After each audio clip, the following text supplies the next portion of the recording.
Hello friends, welcome to our favorite YouTube channel Excel Simplifier. तर आज आपण selection process in Excel पाहणार आहे. त्यासाठी सगळ्यात आधी आता समजा आपल्याला पर्टिक्युलर एखादा सेल सिलेक्ट करायचा असेल तर तुम्हाला त्यासाठी तुमच्या माउस पॉइंटरनी तुम्हाला त्या पर्टिक्युलर सेल मध्ये काय करावं लागेल, क्लिक करावे लागेल, जेणेकरून त्याचा सेल काय होईल, तो सेल सिलेक्ट होईल. किंवा तुम्ही इथे फॉर्म्युला बारच्या डाव्या साईडला इथं नेम बॉक्स आहे. या नेम बॉक्स मध्ये तर फॉर एक्झाम्पल मला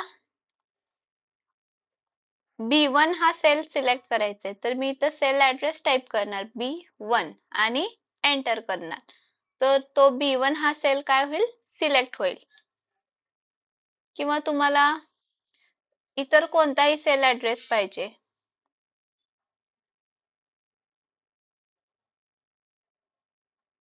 तर फॉर एक्झाम्पल मला या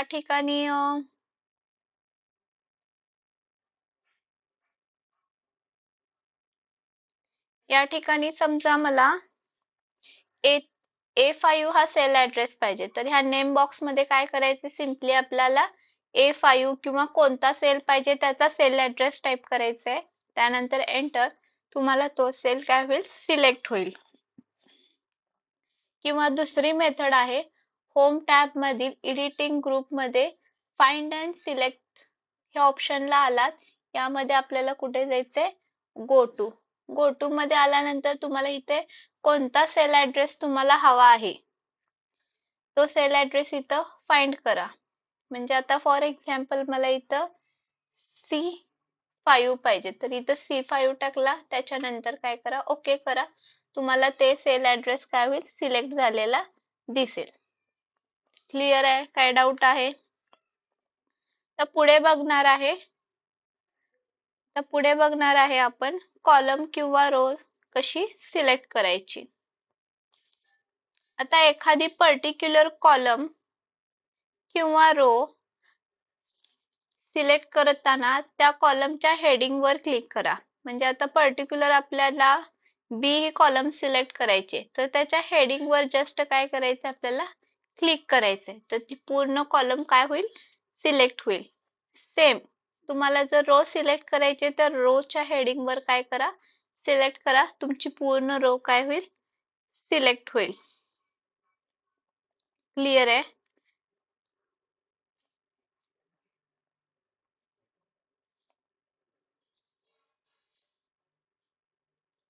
समजा तुम्हाला एकापेक्षा जास्त कॉलम सिलेक्ट करायचे, तर त्या केस मध्ये तुम्हाला काय करावं लागेल, पहिल्यांदा पहिली कॉलम सिलेक्ट करा, त्यानंतर शिफ्ट बटन प्रेस करा, त्यानंतर लास्टची कोणती कॉलम आहे तुमची ती सिलेक्ट करा. तुमच्या काय होईल, A to H पर्यंतचे म्हणजे फर्स्ट टू लास्ट पर्यंतचे पूर्ण कॉलम्स काय होईल, सिलेक्ट होतील. सेम रो साठी तुम्हाला row number first row shift click करायचे, शिफ्ट प्रेस करून लास्ट रो सिलेक्ट करायचे. तुमचं मधलं सगळा म्हणजे 1 to 12 काय होईल, पूर्ण आपले रोज काय होतील, सिलेक्ट होतील. समजा तुम्हाला रॅन्डम कॉलम सिलेक्ट करायचे, रॅन्डम कॉलम सिलेक्ट करणे म्हणजे काय, तर फॉर एक्झाम्पल मला फक्त बी कॉलम सिलेक्ट करायचंय आणि ई कॉलम सिलेक्ट करायचंय, तर मी पहिल्यांदा बी कॉलम सिलेक्ट करेल आणि कंट्रोल प्रेस करून ई कॉलम सिलेक्ट करेल, तर रॅन्डम कॉलम काय होतील माझे, सिलेक्ट करेल. मोर दॅन वन तुम्हाला कॉलम सिलेक्ट करायचे, तर तुम्ही कंट्रोल प्रेस करून पुढील कॉलम देखील सिलेक्ट करू शकता. क्लिअर आहे? सेम रो साठी सुद्धा रॅन्डम रो कोणती पाहिजे ती सिलेक्ट करा, कंट्रोल प्रेस करा, पुढची रो तुम्ही सिलेक्ट करू शकता, जी कोणती हवी आहे तुम्हाला त्या रोज तुम्ही काय करू शकता, सिलेक्ट करू शकता. क्लिअर आहे? ओके. आता पुढे बघणार आहे आपण वर्कबुक सिलेक्शन, म्हणजे संपूर्ण वर्कबुक सिलेक्ट कशी करायची हे आज आपण पाहणार आहे. तर कॉलम हेडिंग्स हे जे आहेत ना, A, B, C, D ह्या जे कॉलम्स हेडिंग आहे त्याच्या आधी म्हणजे डाव्या बाजूला कॉलम हेडिंगच्या डाव्या बाजूला कॉलम हेडिंगच्या आधी आणि हे जे रो हेडिंग्स आहेत 1 2 3 त्याच्या वरती म्हणजे कॉलम हेडिंगच्या आधी आणि रो हेडिंगच्या वरती हा जो चौकोनी बॉक्स आहे ज्यामध्ये एक ट्रायंगल दिसतोय त्या बॉक्सला आपण काय म्हणतो जंक्शन पॉइंट. या पॉइंटला काय म्हणतो आपण जंक्शन पॉइंट. या जंक्शन पॉइंट मध्ये रफली आपण ह्या जंक्शन पॉइंट मध्ये आपण जस्ट काय करायचंय आपला पॉइंटर न्यायचंय आणि हा आपला पॉइंटर ह्या जंक्शन पॉइंट मध्ये न्यायचंय आणि क्लिक करायचंय. आपली पूर्ण वर्कशीट काय होईल शेवटपर्यंत सिलेक्ट झालेली तुम्हाला दिसून येईल. क्लिअर आहे. पूर्ण वर्कशीट आपली काय होईल सिलेक्ट होईल. आता आपल्याला एकापेक्षा जास्त वर्कबुक पाहिजेत सिलेक्ट केलेल्या तर त्या केस मध्ये काय करायचं आपल्याला शीट 1 ला पहिल्यांदा काय करायचं सिलेक्ट करून घ्यायचं. त्यानंतर शिफ्ट प्रेस करून लास्टची वर्कबुक सिलेक्ट करायची. याने काय होईल मधल्या सगळ्या वर्कबुक्स काय होतील सिलेक्ट होतील.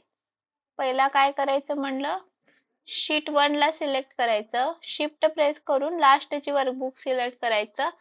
यामध्ये काय होणार तुमच्या आपल्या जेवढ्या पण वर्कबुक्स ओपन आहेत त्या सगळ्या काय होतील आपल्या सिलेक्ट होतील.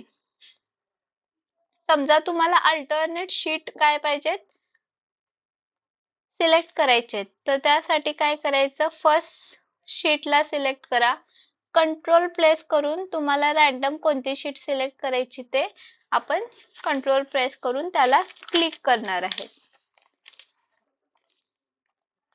तर आतापर्यंत आपण एक्सेल मध्ये काय शिकलं एक्सेलचे एलिमेंट्स कोणते आहेत सिलेक्शन प्रोसेस इत्यादी गोष्टी आपण पाहिल्या. आता एक्सेल मध्ये वेगवेगळे काय आहेत टेबल्स आहेत. एक्सेल मध्ये काय आहेत वेगवेगळे टेबल्स तसेच स्टेटमेंट्स आहेत. अशी अनेक गोष्टी आहेत परंतु त्या अगोदर आपण काय पाहणार आहे पुढील भागामध्ये